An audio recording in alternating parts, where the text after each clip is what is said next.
Alright, today will be a shorter video post. Yesterday I did about an hour or so. I was trying to be as quick as possible, but also as thorough as possible. Today should be a little bit quicker, but it still should be in-depth, and it's a topic that a lot of people don't like to really do these kind of interviews, and understandably, because it's one way. It's kind of like, or at least it feels like, companies are like, here, do this while I continue working, and maybe we'll pick you, maybe we won't. So it kind of seems kind of flippant, from a professional standpoint. So I understand why that is frustrating for some people, and why it's not the best way or the most considerable way that people like to be interviewed. So today, though, we will be discussing the one-way interview. So what is the one-way interview? A one-way interview is when you send in a resume to a company for a position, and the company responds with, okay, great, I want to go to next steps. Rather than interview you with a hiring manager, we're going to first qualify you with a one-way interview, which is just you talking and answering questions, and you record yourself. Um, so this has been my experience. I've done a couple of these. I did get one response that was good today, so I figured I would at least try to post to try to help people out, at least with the process of it.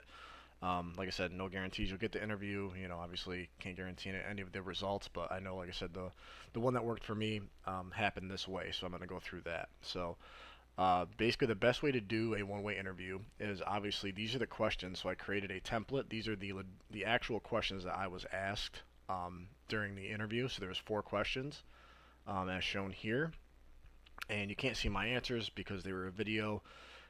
But like I said, you can at least see the questions, and I'm going to kind of generalize it because obviously these questions are based specifically on finance, which is my background, but you can still generalize these questions to any field essentially. So, but let's start at the top here. So first off, when you do a video and answer these questions, practice. If you want to practice in the mirror to yourself, like I said, they literally give you the questions as shown here. So they give you the questions that you can visually see before you even record, before you even try to answer, right? Um, so the benefit of that is that you have the questions that they're going to ask you. Like there's no like you have to answer on the spot. There's no, we're going to try to sabotage you with a crazy question that you're not ready for. There's none of that using this method, which is nice. It actually helps you to be able to, kind of plan your approach, plan how you're going to answer, what you should say. So it can be beneficial if you choose to look at it that way. But like I said, and one of the benefits too is they give you video practices. So not only can you, pre-practice before you answer, but you can also practice. They give you up to 9 takes, basically. So basically, like a rough take, you can do up to 9 trials, and then whichever the best one is, obviously you submit that one. So I think for the first one, I think I did 2 takes because I was, the first time you get on camera and you answer a question, you're a little bit rough, you're a little bit, not put together, your thoughts aren't quite there yet. And by the end, I was, by 2 and 3, I was pretty much at the first take. I had it down, I already knew what I was going to say. It flowed well. I said the right things. But so like I said, so take your time. They do give you the benefit of taking 9 takes, and you only submit one. So that's another benefit to this process, is that you literally have 9 takes, 9 practices. Like I said, it might vary depending on the company, but most companies give you at least 5. But the one that I had, I did 9, or there was 9 opportunities, I should say, to take and do the practice. The next thing is obviously just answer with confidence.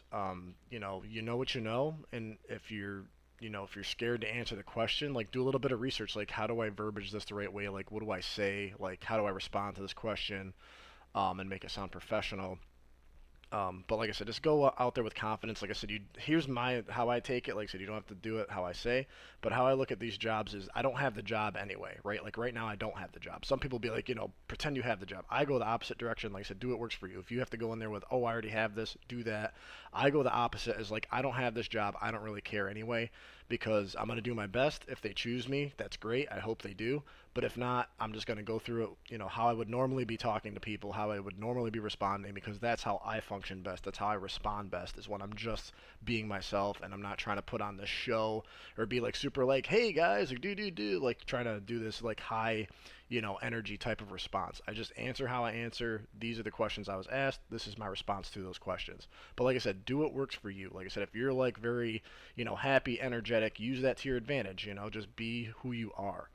Um, so like I said, let's go through these, and then obviously the last one I'll touch on this after, follow up after answers are submitted. But let's go through the questions first before I touch on that, okay? So as you're doing the questions, so for this is a finance related question. What finance software and tools are you most comfortable with and why? Okay, so this is just gauging what softwares have you used before? Do you have a lot of experience with softwares? You know, most likely you're not going to use the software that the company has anyway. Most likely. Like I said, usually companies have different softwares. It's going to be different across the board. Like I have a lot of softwares I've used: Workday, SAP, Southware, which is a no-name, software, QuickBooks. What else? Friday, Monday, all these sorts of CRMs I've used. So like I said, so just go over what you've used and what you're comfortable with and how you've worked through it. So I know this is finance software, but just pretend that finance isn't there, right?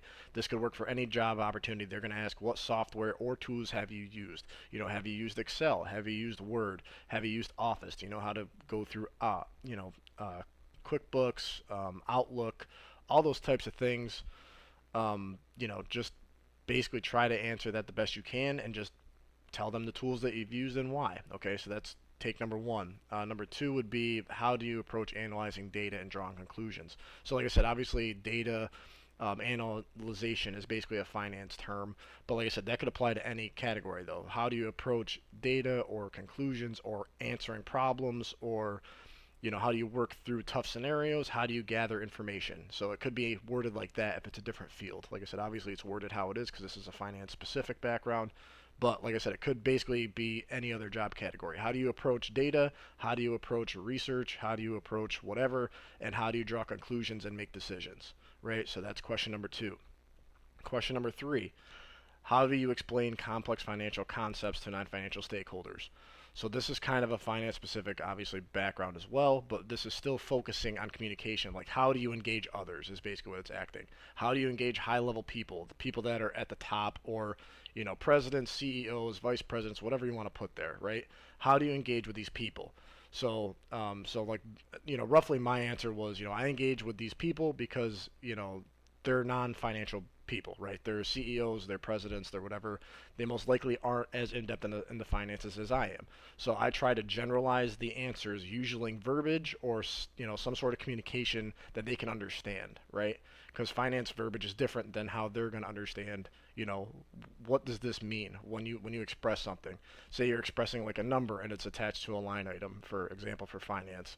How does it impact their business? That's what they care about. They don't care about the line item, how you can make it sound pretty. They want to know what does it mean and how does it affect me, right? So you have to convey that message. This is the question. How do you explain, concepts to stakeholders? So eliminate all the financial stuff. Like I said, I gave you the example in the finance realm just because that's what I know.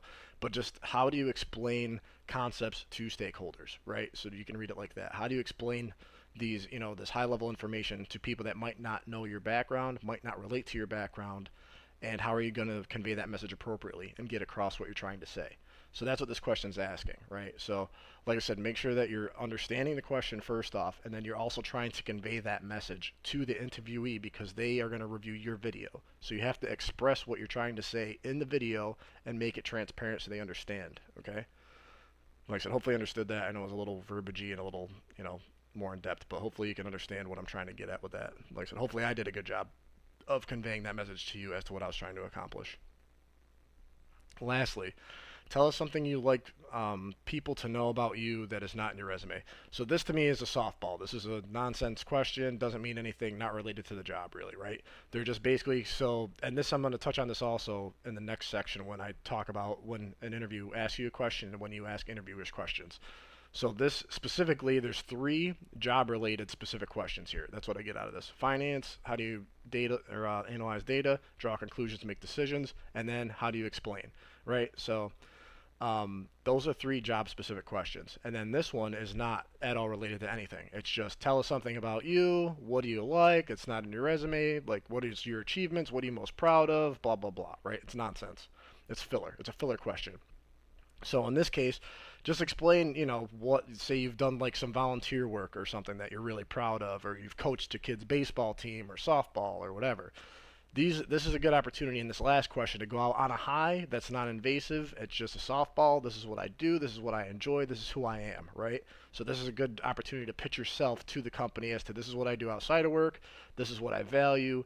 all those things. So like I said, that's just like a good question to end on because it's a high. It's not a low, it's not invasive, it's not, it's not driven by data or a hard question. It's just a softball question, doesn't mean anything. It's just for them to try to get to know you better, okay? So don't get caught up in that, like, how do I verbiage this the right way? What do I say? Like I said, it doesn't necessarily matter on the fourth question. It just matters, like, what matters to you, because here's the thing, right? They're trying to gauge who are you as a person in that last question. Like, what do you like to do? Are you, do you just go home and do nothing after? Like, are you not, an active person? Do you not have interests? Like, are you just strictly work related and that's it? Like, what gets you excited? What do you do? So like I said, so that's what they're gauging you on, is like, what do you do outside of work? Like, do you continue education? Like, are you doing schoolwork? Are you getting a next degree? Are you doing research? What are you doing? So they're trying to just kind of gauge like who you are as a person outside of work to see how that's going to reflect in work, basically. So that is the four questions I was asked. I answered. I submitted. So what I did was, and I'll go through this exactly how it happened to me. Okay. I submitted this data. So they reached out to me, this company, on the 18th of April. They reached out. They said, hey, complete this assessment, do this video upload, and answer the questions. All right, great. I responded the next day. It was late on the 18th. I was doing something, so I responded the next day. I completed the assessment. I completed the video recordings, and it depends how they do it, right? Like, this was a CEO of a company that sent me this, okay? So if it was like a do not reply, if it was just some generic hiring manager, this scenario that I'm giving you now is not going to work. But this is what happened to me, okay? I had a CEO reach out to me, and I filled out this information and sent it. So then I reached out to the CEO the next day, and I said, hey, I submitted this, just wanted to follow up, make sure you got it, in fewer words or less. I kind of verbiaged it better. Obviously, you want to kind of sound professional. But more or less, that's what I said. I was just like, hey, I completed the assessment. Just want to check in, make sure you got it. Followed up the very next day. He followed up, I believe it was the same day. Let me just verify, because I have it up here as a reference tool. Yeah, so he followed up the next day, which was the 20th, and said, got it. He just said, got it, right? CEOs are busy. They're doing stuff. They don't care about you. They're just trying to get stuff done. Understandable, right? They're very busy. So then today, so it was the 20th, and then four days later, essentially on the 24th, which is today, I got the email and they said, "Hey, great news! We want to sit down with you. This is the finance manager. You're going to sit down with me and the finance manager. We're going to talk." So I said, "Okay, great." So I followed up. I did. It's going to be a confirmation Zoom call, no problem. But I'm just saying, do you see the progression? It started off with him sending me this. I could have just said, no, I don't want to do a video recording. Video recordings suck. It's not what I like to do. I don't like the format, right? I don't want to. I want to engage with a hiring manager. Like, whatever. I'm not going to do it. So then I would have not gotten this job for sure. I would have not had the opportunity that I have now. And I'm not saying I'm going to get the job, but I'm just saying I have an opportunity now that I didn't have prior, right? And it's because I filled out and did the form that I didn't want to do of doing the video that I don't want to do. I don't want to show my face. I want to talk to a person, right? But like I said, the importance is do the things you don't want to do. Like I said, do the recording, send it in, and then if you have the opportunity, like I said, it depends who's emailing you. In this case, it was a CEO or someone that represented the company. So you have that direct connection, which is a plus as well. And you can follow up and say, hey, I did what you asked, more or less. Like, I did the video. Let me know what you think, or let me know the next steps, right? And then he, like I said, responded today and said, great news. We want to continue. This is the next steps. So like I said, so I just wanted to go through that process with you because I know one-way video recordings, like I said, usually get people kind of up in arms just because they feel, like the company doesn't care about them. They're not investing their time with a hiring manager interview. They're just kind of pushing them off to the side with a video, a video interview. But in this situation, like I said, from what I've viewed of this company is that they're a smaller company. So like I said, they might not, it might just be a time saver for them to do it this way. So that way they can qualify you quickly, and then they can sort through it faster, and then they can make a decision. So, like I said, I get both sides, right? Like I said, I was a manager, I was finance background, whatever, all this nonsense. So I know how both people think, right? But like I said, I want to share that with you because, like I said, sometimes it is worth it. Make sure you do the video presentation. I know it's painful, but like I said, you have all the things you need. You have the questions. You can take your time to answer. You can do practice videos, and then you can answer the right way. And that's a benefit. So like I said, so definitely at least try it. Like I said, I'm not saying you're going to get every interview. Not everyone's going to call you back, but it might be worth it. Like I said, because now you have an opportunity that you might not have had otherwise, right? But like I said, always follow up if you can too. Like send an email. I send an email, like I said, the next day, right? And sometimes that's hit and miss. Sometimes you shouldn't follow up directly. Sometimes it should take a couple days, whatever. Like I said, my approach is I don't have the job already. I don't really care. I'm going to follow up. I'm going to harass them. I'm going to say, hey, listen, I'm serious about this. I applied. I did what you asked. Number one, you sent me a video. I did it. When do we start? When do we go to the next step? Right. So I'm putting their feet to the fire. Also, they gave me a video. I did what they wanted. Now, what's the next steps? Right. And like I said, it's a give and take. It's just business. It's business communication, basically, is my view. But like I said, this is just what I know. I can't guarantee results. I can only say what happened to me. So moving on here, let's move on to this section. So this is basically for the next round, right? This is literally what's going to happen, the next steps that I have with them. They're going to ask me questions. So the hiring manager, the finance guy, CEO, they're going to ask me most likely some of these questions, right? And then it's because I've wrote these down before in previous interviews. But can you tell me something about yourself and your professional background? Okay? This is a very open-ended question. So you can either tell them something about you and how you started, why you got into the business or the background of whatever, say you're like an engineer, scientist, whatever, like why did you choose that profession? And also, like, what is your background? Like, what have you done? Where have you worked? How big, how small? Are there any special projects you've been on? Make sure you highlight those things. So, like I said, as it says here, classic can opener lets you set the tone and highlight what you bring to the table. Because, like I said, it's dating, right? This is a date, all right? Maybe this helps some people because I've looked at it this way for a long time. You're going on a professional date with somebody, right? What do you do on a date? You try to be impressive to the girl, guy you're with, right? If you're, whatever, whoever you're interested in, you're trying to impress them. Same thing with the interview. Is I'm trying to be impressive to them. These are my skills, right? Like on dating, like how much do you make? What do you do for work? Those are all qualifiers. This is exactly the same thing on a professional realm. So why should I hire you? Why should I date you? Same question, right? So this lets you highlight what you bring to the table. I've accomplished this. I chose this profession because, I like science. I like business. My dad owned a company. My mom was a scientist. My mom was a teacher. My dad was a teacher. I was impacted early by this business or this industry based on this. So like I said, these are all just little tools that you can use for to help you prepare, right? That way, if you already practice these answers, when you get asked the question, it's not like stage fright. It's not, you're not like just lost. You're set up, you're prepared, you know exactly what to say. You know that they're going to ask, like I said, at least some of these questions, so you can actually turn it back on them and be like, this is why I chose it. This is why I'm doing it. This is why I'm very excited about the opportunity, right?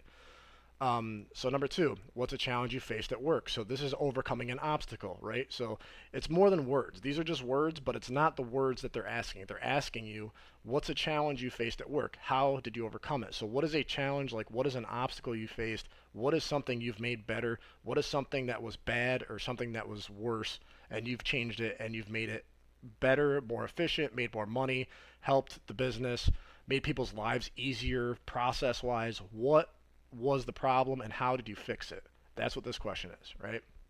So this reveals your problem solving abilities. Obviously, resilience, right? Do you just cower under pressure when things get tough, right? Or like if it's awful and everything's on fire, do you say, oh, I got to go on vacation for like a week. Oh, hopefully I can get out early today. Like, what is your approach, right? So next, number three, how do you prioritize your tasks when everything feels urgent? This is a good one. I've gotten this one multiple times, right? Many, many times I've gotten this questions on interviews. And this allows them to basically see, like I said, same thing. Are you going to crack under pressure? Do you not know how to prioritize your time? Do you, like I said, just fall apart? Do you reach out to other people to help you when it's your problem, when it's your task, when it's your job? So like I said, this just helps them figure out who are you as a person, right? Like, what is your motivation? So like I've answered this question before, like how do you prioritize your tasks? Like for me in finance, like we have month-end closes, we have things that we have to get done at a certain time, and it's every single month. Every single month, the exact same days, we have to have everything done by like the 5th, the 8th, whatever day it is. So how do you prioritize stuff, right? How do you get things done? So I've always answered, I always go by the hardest first. The hardest thing first has to get done first because it's the hardest, right? If it's time sensitive, if it's a deadline you have to meet, if it's something that's going to take forever, you have to get that one done first. Why? Because that's going to help you manage your time better later on the month, later on the week, later on whatever, because the hardest task, the most time consuming task is already done. So that frees you up to get other mini tasks done quicker and better and allow you to get done on time, right?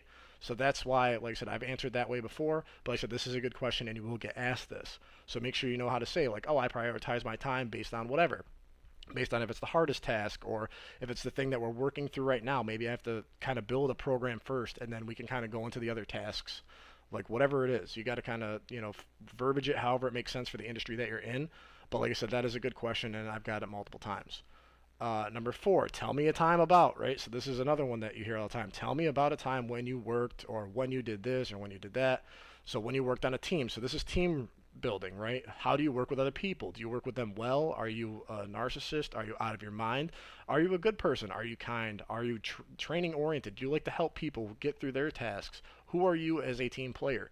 So like I said, for this one, what role did you play? How did the team succeed, right? So that's on you. You got to figure out, okay, how do I answer this the best way that will help the company and help me succeed and help me land this job, right? And obviously, you want to, emphasize that, I work well with others. I really enjoy others. I try to build everybody up. I try to train them if they need training. I try to do whatever, right?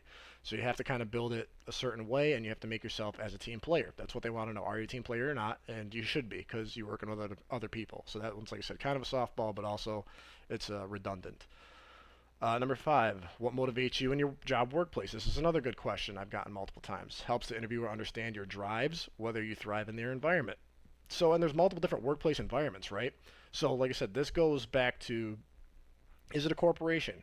Is it a non for profit? Is it a startup? Is it a whatever, right?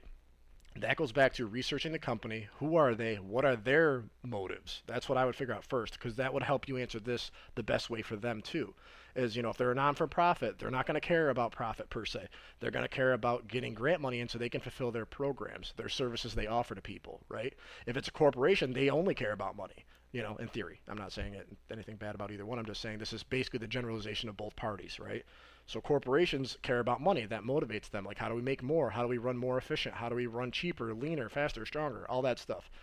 Or, like I said, non-for-profit doesn't care about that per se. They care about helping the community, being active in the community, providing these programs, these services to help, right?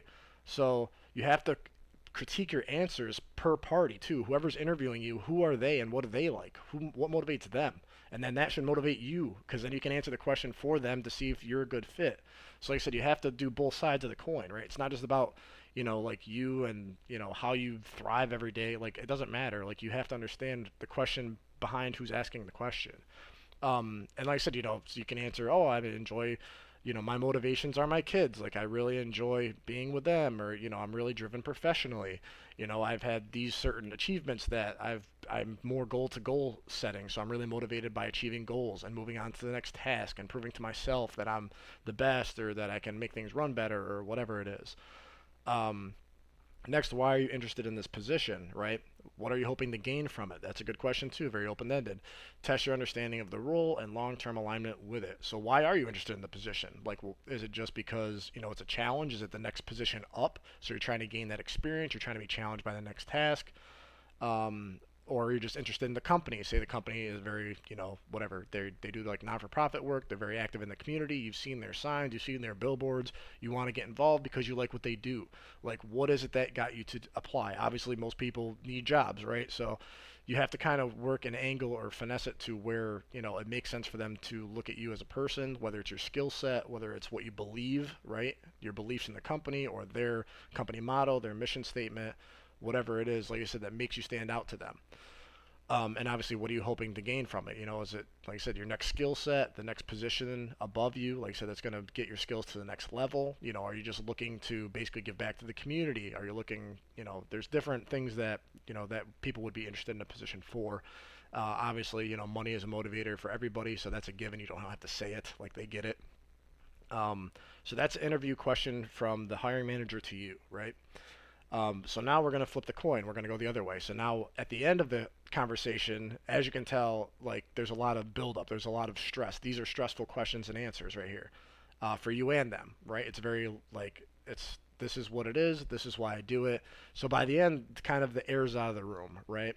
So now at the end, they're going to give you the opportunity. What questions do you have for us, right? They're going to come back on you. And now you have to show that you've done your research, that you've looked into the role, you know what the company is, all this stuff. Um, So hopefully you've established some of that when they asked you questions, but also like I said, so now you can go back. This is your opportunity to ask them questions, and this is a good opportunity for you to vet them, as they call it, and to get information from them. Are you a good fit? Are you gonna like it there? Like, is the company crumbling? Like, is that why they're looking for somebody to come save it? What is their current condition? So I'm going to use this example. I'm not going to say the place where it was, whatever.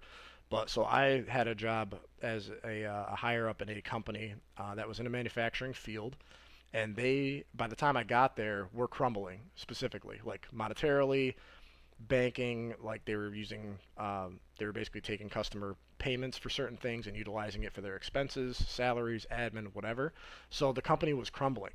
That company actually now is currently bankrupt, but I worked there for about 2 or 3 months, and I saw what was happening. Like, because in finance, you kind of basically have a visual of everything. You see everything happening or unfolding or profiting in front of you.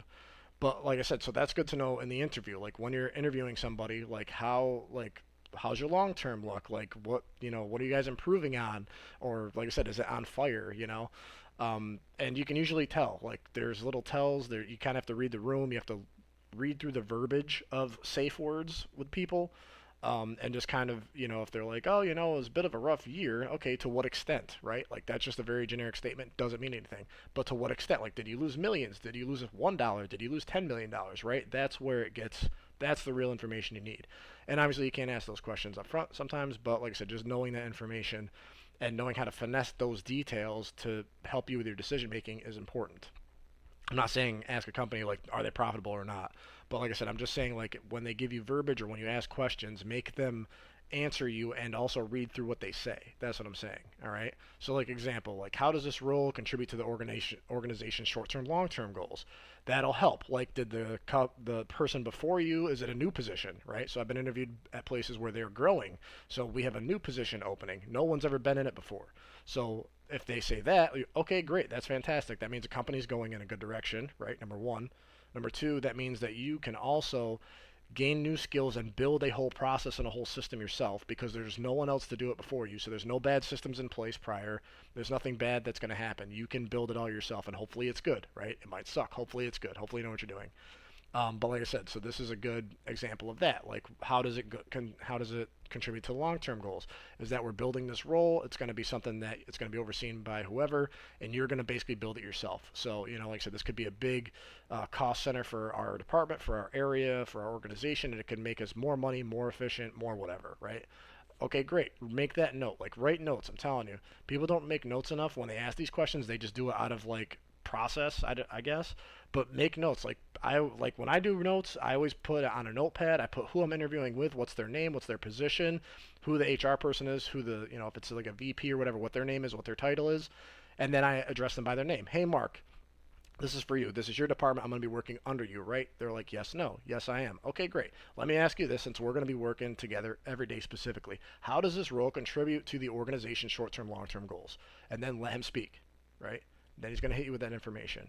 So, like I said, so it's just being able to know who to ask the right questions to and then get the responses and make a note. Like I said, use docs. If you type 9,000 words a minute, use Word or whatever to make your note. It'll be cleaner, it'll be more efficient. You'll have it to reflect on. Put the company name, the people there, what the questions were, what they said. It's all for your benefit because then that helps you vet the company too. Number two, you're asking them, what is your biggest challenge that someone in the role might face in the first 6 months? Like I said, this kind of piggybacks off the first question. Is this a new position? The first 6 months of that would look like hell, right? You have to build a whole process, a whole system, a whole role basically in 6 months. So it's going to be a growing pain until you figure out what works and what doesn't, right? So let him answer. Like, okay, so the person in this role is going to face some challenges as far as putting things in place. We're going to have to do a lot of collaboration between me and you to make sure things are running right. We're going to have to actually analyze it and see if it's working or not. So that might be a response he might give you. The first 6 months are going to be a little, he might say tough or a little whatever. He'll probably finesse it to make it sound beautiful.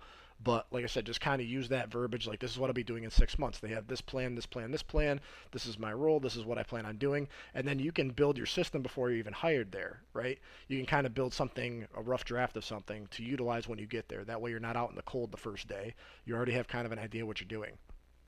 Number three, How would you describe the team's working style and collaboration approach? This is important too, especially if you're in like a managerial role or even if you're a laborer, right? Like, are they all crazy? Are they all out of their minds? You know, like, are they all like so tucked into their program that anything that you say can and will be used against you, right?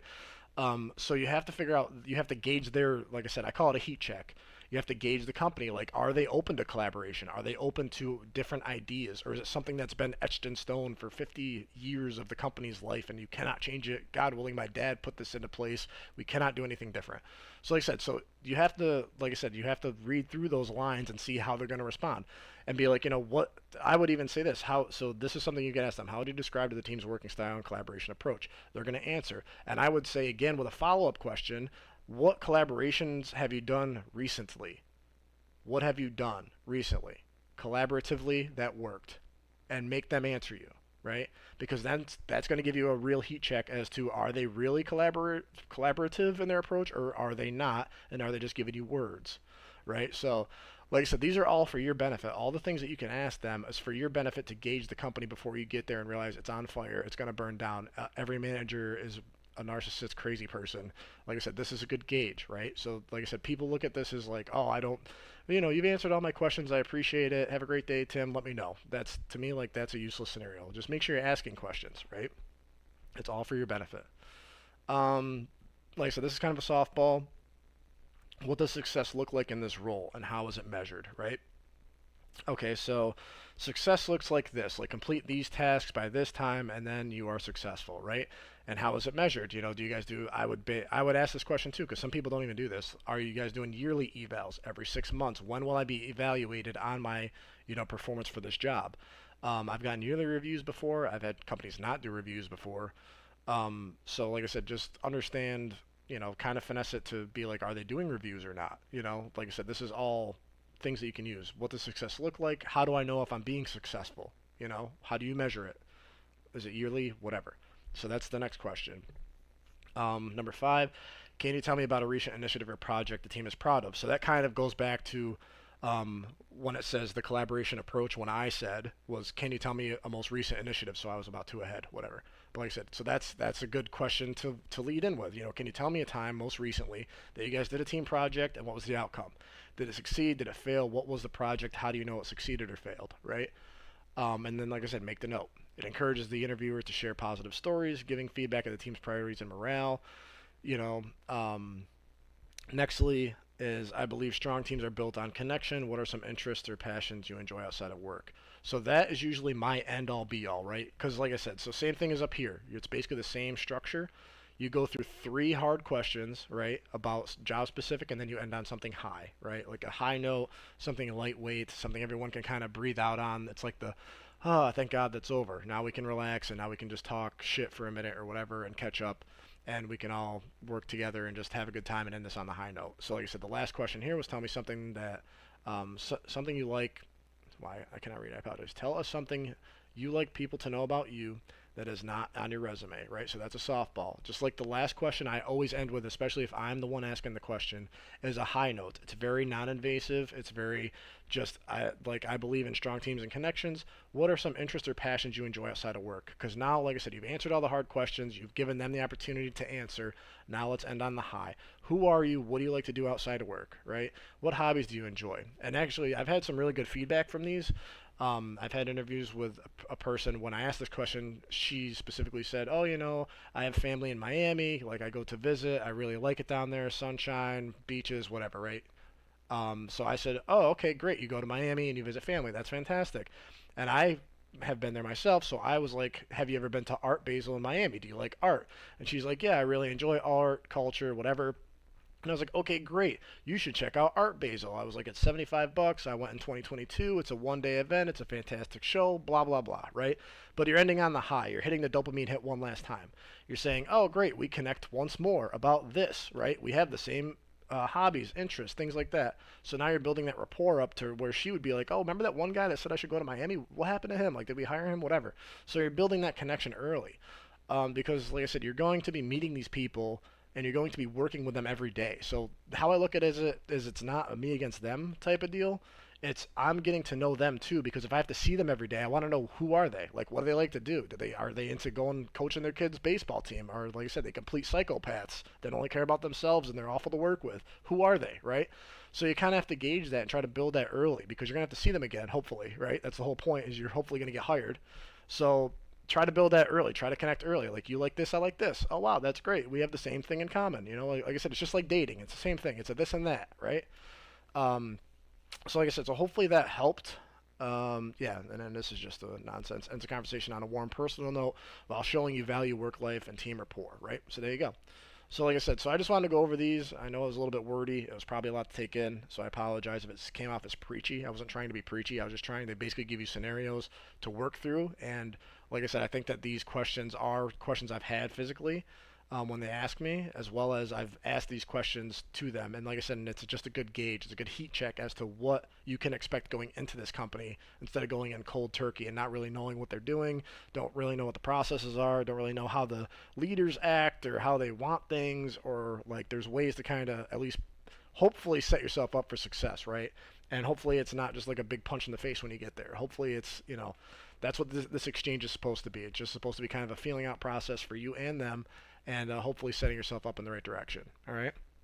But anyway, one-way interview.